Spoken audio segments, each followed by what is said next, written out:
Bonjour et bienvenue à ce 5e rendez-vous d'écologie intégrale. Aujourd'hui, un temps pour louer et célébrer.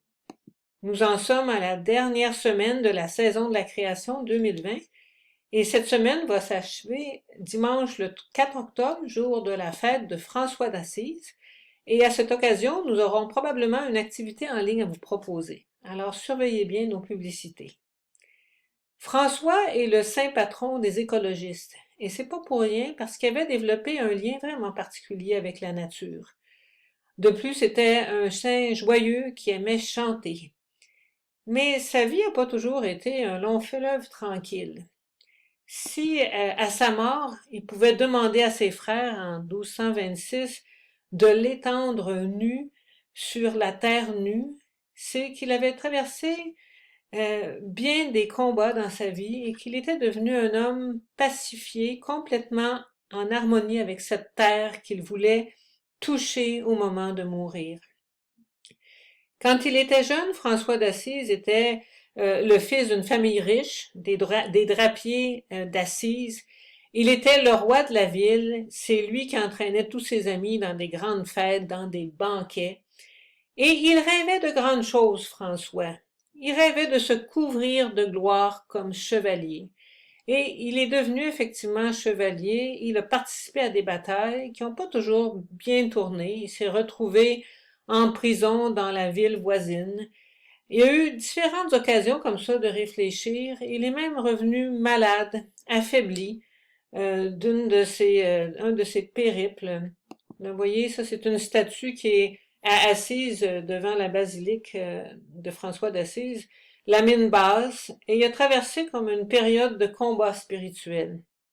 Il voulait être heureux dans la vie. Il avait des rêves, mais il n'avait pas encore trouvé le chemin pour être vraiment heureux. Dans le fond, il était un peu comme Jacob dans l'Ancien Testament, que vous voyez représenté ici par Rembrandt dans son combat contre l'ange.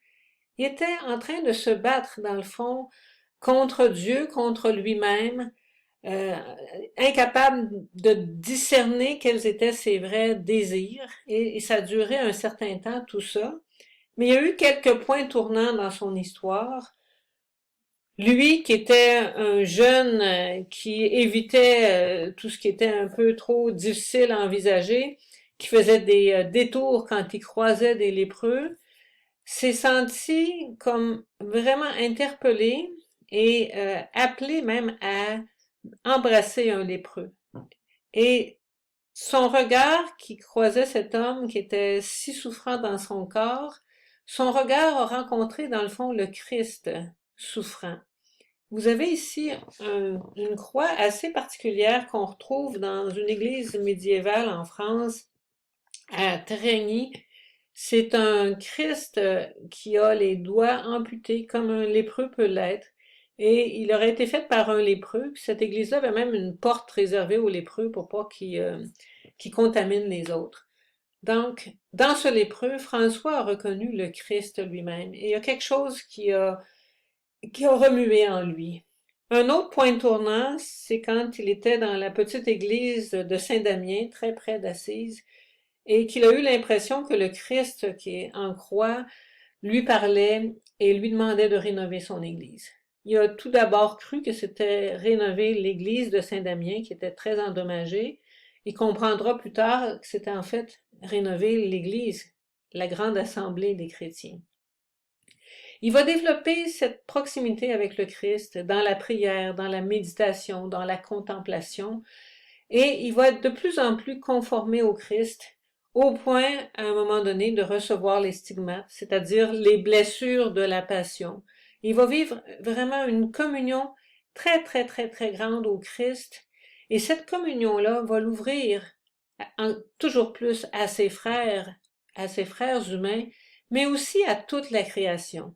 Et il va développer un rapport vraiment particulier avec la nature qui est très inspirant pour nous aujourd'hui, alors qu'on découvre avec la biologie et toutes les sciences l'extraordinaire richesse de chaque être vivant. Et lui va les regarder comme des frères et comme des sœurs. Des frères et des sœurs qui sont capables de chanter la louange de Dieu et qui expriment par leur voix quelque chose de Dieu lui-même. Et chaque fois qu'une créature meurt ou disparaît, c'est en fait une voix qui louait et qui célébrait Dieu qui disparaît. Et cette grande harmonie qui va vivre avec la création va s'exprimer de différentes manières et on a conservé des récits plus ou moins légendaires mais qui disent certainement quelque chose de vrai sur François. Il y avait un loup qui menaçait un village et François a trouvé le moyen de l'apprivoiser et de le faire vivre en harmonie avec les habitants du village. On a aussi gardé la mémoire d'un François qui prêchait aux oiseaux et qui les incitait à rendre grâce à Dieu. François a composé un extraordinaire cantique des créatures, il paraît-il peu avant sa mort. On aura l'occasion d'en regarder une petite strophe tout à l'heure et vous aurez aussi la possibilité de prier et de reprendre cette prière-là qu'on va mettre à la même place que les capsules sur notre site internet iftp.org. Le pape François, qui a d'ailleurs repris le nom du saint d'Assise, s'est inspiré de François pour son encyclique Loué sois-tu, qui reprend d'ailleurs les premiers mots du cantique de François d'Assise, et François le pape, présente François d'Assise comme un modèle. Je cite Loué sois-tu, ici l'encyclique, François est l'exemple par excellence de la protection de ce qui est faible et d'une écologie intégrale. Une écologie intégrale, c'est-à-dire une écologie qui prend en compte toutes les dimensions de la crise écologique, qui est à la fois une crise sociale et une crise environnementale. Donc, lui, François, était dans son ouverture à tous et à toutes les créatures, l'exemple de cette écologie intégrale, vécue avec joie et authenticité. Les problèmes écologiques sont immenses, mais est-ce qu'on peut les aborder avec joie, authenticité et amour? Comme François d'Assise aussi portait ce regard d'amour et qu'il vivait avec joie et authenticité, une vie qui n'était pas toujours facile malgré tout. Je termine avec quelques mots du Cantique des créatures. Loué sois-tu, mon Seigneur, par sœur notre mère la terre. Je trouve ça de toute beauté que la terre qui nous nourrit, la terre qui est notre mère, c'est aussi notre sœur dont on doit prendre soin, qui nous porte et nous nourrit, qui produit la diversité des fruits avec les fleurs multicolores et les herbes. Je vous laisse là-dessus. La semaine prochaine, on reprendra le cours de notre année d'écologie intégrale, l'année Laudato Si, et pour bien démarrer cette seconde partie, si on peut dire, nous allons réfléchir à la question de l'amour comme fondement. L'amour comme fondement de l'écologie intégrale. C'est un rendez-vous. À la semaine prochaine.